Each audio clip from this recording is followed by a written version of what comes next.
Hey guys, this is Denver at Misty Valley Paramount. I am doing this look today, which is kind of a retro, kind of early 40s, late 30s into the 50s, or whatever area you really want it from. It really doesn't matter. So if you want to see a tutorial on how to get this look, then definitely keep watching. I had so much fun making it, and I'm sure you're going to enjoy it too.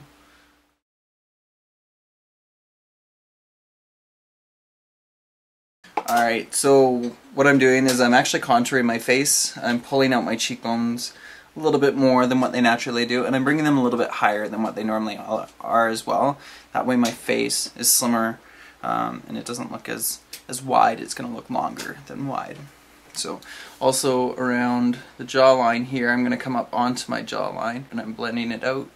Same thing down the side of the nose. I'm just going to add a highlight, and before I set my makeup, really simple. Highlighting the cheekbone because it's going to once again bring it out. 45 minutes to an hour sometimes, but hopefully this doesn't take me as long because I know you guys don't have a ton of space on your cameras.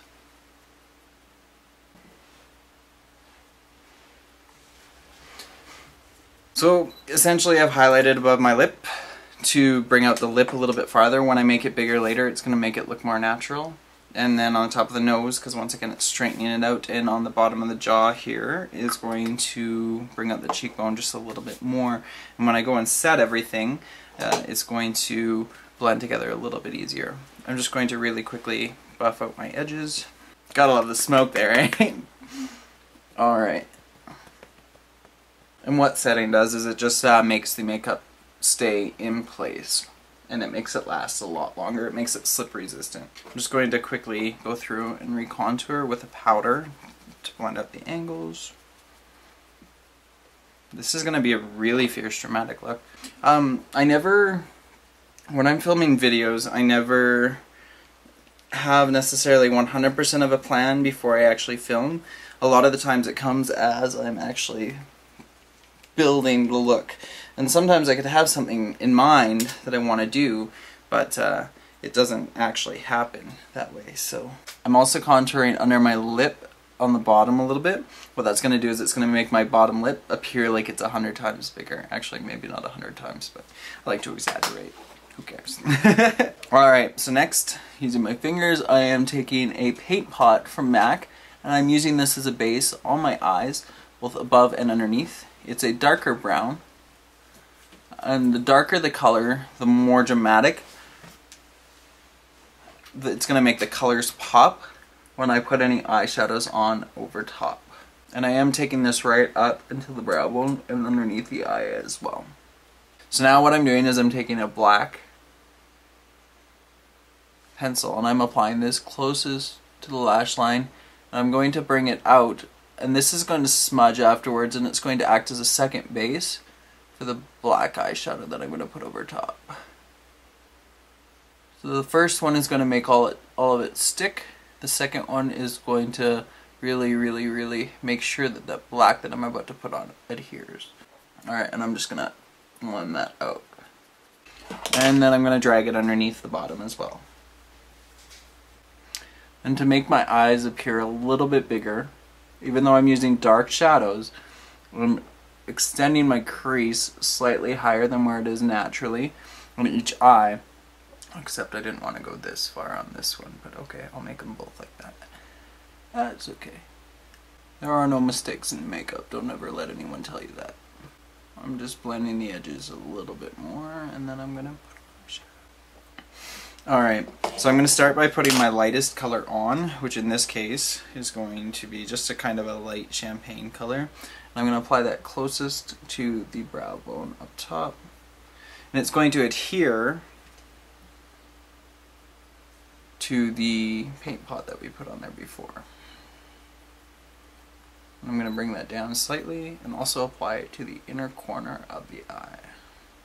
Next, using a slightly denser brush, I'm going to take a little bit of a darker color, and I'm going to apply this. I'm going to blend this out again. And then likewise, I'm going to take these colors underneath the eye And now you may have noticed that I didn't tell you guys what these colors are called, and that's because you could really use any colors you want if they're similar. If you want to do it with blues instead of the purples like I'm doing, go ahead and do it with blues instead of the purples. And then I'm going to take a black, and I'm going to press this where I put the pencil. And the reason I'm pressing it is to prevent fallout, because I don't want to ruin what's already done underneath it. And once again, I'm just going to blend everything together and go ahead and add a little bit more of that purple color if you want to. I'm going to line my waterline, my upper waterline, and also my lower waterline. And the last step for the eyes, or for the eyeshadow, is just to set the black liner with the black shadow. Like we did with the face, that's just going to make it last forever. I am going to curl my lashes. This is going to open up my eyes more and make them look huge, beautiful, and bold, and black. I'm going to use two mascaras. One is for volume, one is to separate. And a good hint if you're trying to put on lashes and you don't want your eyes to stick shut, don't close them completely. Just look down and put it on while you're looking down. And the great thing about latex glue is it does dry clear, but just to make sure that it is as clear as possible, I am going to go back on, and to prevent it from sticking anymore as well, I'm going to press a black eyeshadow over the glue and try not to get latex on my brush like I just did. Crap.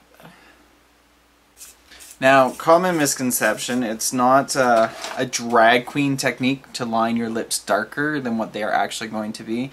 It's just a technique to make your lips look bigger in general. So, always make sure you start with a really sharp brush, pencil, and line. I like to line just outside of my natural lip. One of the hardest things to get even are the lips. And I'm also gonna, fill them in.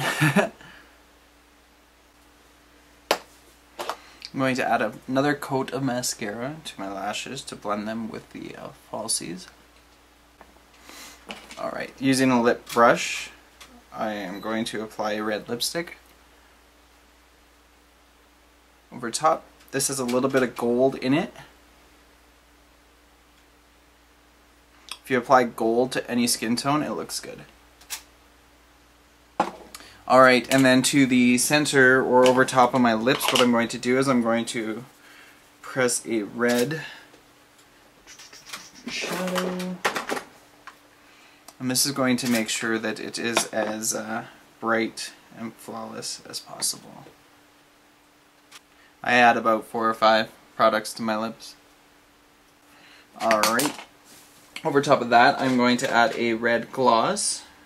This is going to be by MAC as well, if I could find it. Crap. Okay, where is it? Where's my red gloss? My nose is going crazy. Oh, really? It doesn't go there. And I'm going to apply this just to the center. About 2 fingers away. Blend it up. Oh, what happened underneath my eyes?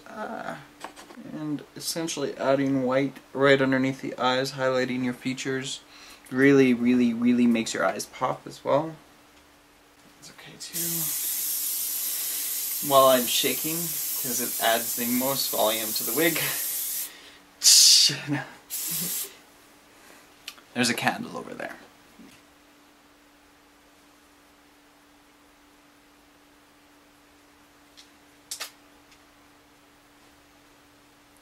So I'm using a lighter color to press on first. I don't want a dramatic dark color. And then I'm going to go on with Espresso. This reminds me of definitely like 40s, 50s, 30s, or late 30s. The last thing I do before I do anything, I'm sorry, is I actually set my makeup with the fixative spray. You only need like 3 squirts. And that essentially is just going to prevent your sweat from getting out and leave your makeup on all day long. And that's everything. So I hope this was helpful to most of you, and until my next video, I hope you all have amazing days. Bye.